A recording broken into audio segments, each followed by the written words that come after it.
todo, ese es el detalle, y ahí donde están prensados y no hayan que hacer, y que tiene a Judas salvo y todo, pero no me han podido condenar a Judas, ese es el problema, no han podido. Entonces sucede que el hijo de perdición no es un hebraísmo. Entonces los hijos del trueno no es un hebraísmo, los hijos de desobediencia no son hebraísmo, los hijos de Abraham no son hebraísmo. Entonces, entonces, ¿cómo entiendo los hijos del trueno? Si yo entiendo los hijos del trueno, tengo que entender hijos de perdición. Dice, pero está hablando alegóricamente, no puede ser que los hijos del trueno, el trueno no puede tener hijos. Bueno, de la misma forma, tenemos que entender entonces si es un hebraísmo o un modismo hebreo, como queramos decir, eso es exactamente lo que sucede. Con respecto a Judas, de que Judas hubo una gran discusión sobre el asunto sintáctico de el diablo. Ni García ni Medina pudieron demostrar lo que hicieron hacer atributivo, los dos. Por consejo de Ángel, Medina se sujetó a él y dijeron que era atributivo, pero es imposible. Hicieron el ejemplo con Juan 1.1, fue un tremendo desastre. Así que entonces, no, estarían diciendo que Judas tenía la naturaleza intrínsecamente hablando de Satanás, lo cual no es cierto. Judas era un hombre, Judas no era un diablo, y era un espíritu malo. Y si es atributivo, no se está hablando ni siquiera de una posesión. Y luego, cuando digan que se metió Satanás, no hay forma de comprobar erjome. En el caso de entrar, es decir, iserjome, que es el verbo, se usa también figurativamente. Así que la frase entrar Satanás es totalmente metafórica. No tiene forma de cómo comprobarlo. Literalmente Satanás, no hay una sola evidencia en las escrituras de que Satanás posea a una persona. No tienen eso y por tanto no tiene valor. También si van a decir de que mejor no hubiera nacido, la frase es una frase, por supuesto que tiene que ser un modismo, no puede tomarse literalmente. Jesús jamás le diría a Judas que por qué nació. Nadie me puede decir a mí por qué usted nació. Digo, yo no sé, porque papá y mamá quiso. Se juntaron y nací yo. Pero a la persona no se le puede decir en términos literales, mejor usted no hubiera nacido. Vuelvo y repito, Judas le hubiera dicho al Señor, pero Señor, ¿qué quiere que haga? ¿Cómo hago para evitarlo? Usted me dice, mejor no hubiera nacido. Deme la opción para que yo no hubiera nacido. Así que, por supuesto, también tiene que interpretarse como una forma, un modismo, para expresar Jesús en realidad otra cosa que no sea un asunto totalmente literal. Jesús no le está diciendo a Judas que mejor. Ahora, la pregunta es, ¿por qué Jesús le dice que mejor no hubiera nacido? ¿Por qué lo eligió? ¿Por qué lo escogió? No lo había escogido. ¿Qué era la razón de escogerlo? Si al final de cuentas le iba a reprochar a Judas que mejor no hubiera nacido, ¿para qué lo escogió? Cristo mismo se contradeciría diciendo, entonces, pero Judas se hubiera encargado de decirle, Señor, si tú me dices a mí que mejor no hubiera nacido, ¿para qué me escogió? ¿O por qué me escogió? Eso sí que está bastante complicado. Así que entonces estas son básicamente las partes fuertes que se me van a decir en una discusión y se me van a dar que fácilmente pueden ser rebatidas, y de ahí para allá después el peso contundente sobre de que Judas no estaba arrepentido. No tienen cómo demostrarlo, tendrán que ir al griego y tendrán que demostrarme a mí que metamélome no indica precisamente el pesar y el dolor real que siente, que implica también, por supuesto, arrepentimiento, un pesar y un dolor grande por lo que ha hecho. La evidencia está clara que el arrepentimiento de Judas es total y absolutamente genuino, y lo está haciendo con pleno conocimiento. Tuvo pleno conocimiento de que había entregado sangre inocente. Tiene claro lo que significa sangre inocente, y nos vamos al griego para entender lo que quiere decir la palabra inocente. Implica, por supuesto, que Judas logró entender cuando se dio cuenta que fue condenado, se dio cuenta exactamente lo que hizo en su desesperación. No optó por cosa, decir, no merezco vivir. Si ese hombre por culpa mía va a morir, yo tampoco merezco. Ahora, sobre el asunto del suicidio, pues sabemos perfectamente que los que creemos en seguridad de salvación, sabemos que Cristo en el Calvario perdonaría todos nuestros pecados. Así que entonces Cristo derramaría la sangre no solamente por los 11 apóstoles, sino por los 12 apóstoles. En otras palabras, el suicidio no sería el pecado imperdonable, porque solo existe un pecado perdonable, y entonces el suicidio sería dos pecados imperdonables, los cuales contradeciría totalmente a Jesús cuando dijo que solo hay un pecado que no tiene perdón. Así que entonces el suicidio sí tiene perdón si tú estás en Cristo Jesús. ¿Qué más queda? ¿Qué más me van a argumentar? Nada.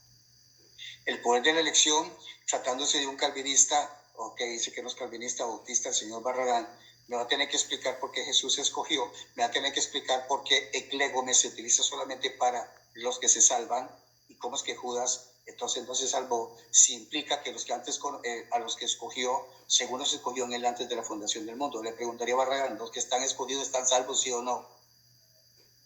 Por supuesto que sí, están en la lista. Bueno, eso por otro lado. Después Barragán tendrá que negarme que Judas está inscrito en el libro de la vida. Tendrá que negarme cómo se está inscrito y por qué él no está inscrito. Hasta ese momento no ha dado visos de rebeldía o de traición, de tal manera que Jesús mismo lo manda a predicar y prácticamente lo llama oveja. Os envío a vosotros como ovejas. Así que cuando están viendo los apóstoles, incluye a los 12 y les llama ovejas. Así que si es oveja no puede ser un cabro. Así que las ovejas no se pierden, porque las ovejas él las tiene en su mano. Cosas de ese tipo, ¿no? O sea, aquí no puede llegar a hablar cualquier tontera, cualquier persona que quiera venir a discutir conmigo ese tema, porque como quien dice, ya me la sé toda, ¿no? Ya me la sé de entrada y la salida, ya conozco los argumentos que están trillados. ¿Qué más me van a decir? Fuera de eso, ¿qué más me van a decir? Y me van a tener que comprobar que el trono no es de Judas, me van a tener que comprobar que Jesús no lavó los pies de Judas, me van a tener que comprobar que Jesús no le dio la cena, como a un ser que está condenado eternamente y Jesús le ofrece la cena, le da la cena. ¿Cómo es que le lava los pies a una persona que obviamente tienen que demostrar que no le lavó los pies a todos? Y cuando le dice a Pedro, si no te lavo los pies no tienes parte conmigo, y si le lavo los pies a él, y si tiene parte con él, pues si se lo lavó Judas, tiene parte con él. Cosas de ese tipo, ¿no? Entonces, dice el pasaje, uno que se pierde no escogía a vosotros, sino a vosotros. Diablo está hablando de que protegía a unos y aparentemente a Judas, pero claramente da la explicación para que la escritura se cumpliese. Así que era menester que la escritura se cumpliese. La escritura se cumple no para condenar a una persona, la escritura se cumple para cumplir toda justicia. Y Dios va a cumplir toda justicia. Dios no es un Dios determinante, fatalista, que simplemente escoge a una persona y no le da la opción alguna. Otra cosa, Jesús estuvo 3 años con Judas. ¿Cuándo le advirtió de la posibilidad de que se pudiera condenar eternamente? ¿Cuándo le advirtió a Judas? ¿Dónde hay una amonestación para Judas? Porque en el mismo momento que Judas, él mismo es el que le dice, Judas, uno de nosotros me va a entregar. Jesús es el que acelera la entrega. Le dice a Judas, lo que vas a hacer, hazlo pronto. Porque cuando tuvo la gran oportunidad de Jesús de decirle a Judas, Judas, vas a cometer el pecado más grande, te va a condenar eternamente, no lo hagas. Al contrario, incitó a Judas a hacerlo, porque sabía que así estaba escrito y así tenía que ser. De manera que a mí nadie me puede meter el cuento de que Judas simplemente se condena por malo o porque tuvo una oportunidad, como dice increíblemente MacArthur. Ya he refutado al señor Sproul, he refutado al señor Roger, he refutado al señor MacArthur, a los gringos, y cualquier gringo que venga por ahí y cualquier latín, he refutado al mismo señor Sugel y he refutado también a los aquí que por aquí andan. Así que entonces, no soy un pullito, ni soy aquí así como que vengo nuevito y todo en ese tema. Eso es todo. ¿Qué quieren que diga? Yo no puedo negar la palabra de Dios, yo no puedo negar la contundencia, yo no puedo simplemente por satisfacer la Iglesia Católica Romana, que es la que inicia todo este asunto.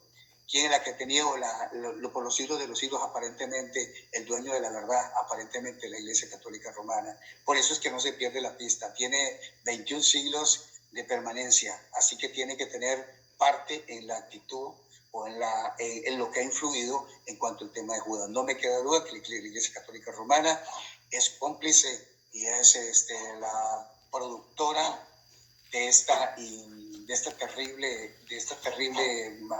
¿qué puedo decirle? Injusticia, porque no es otra cosa. En todo caso, a Judas no le importa eso.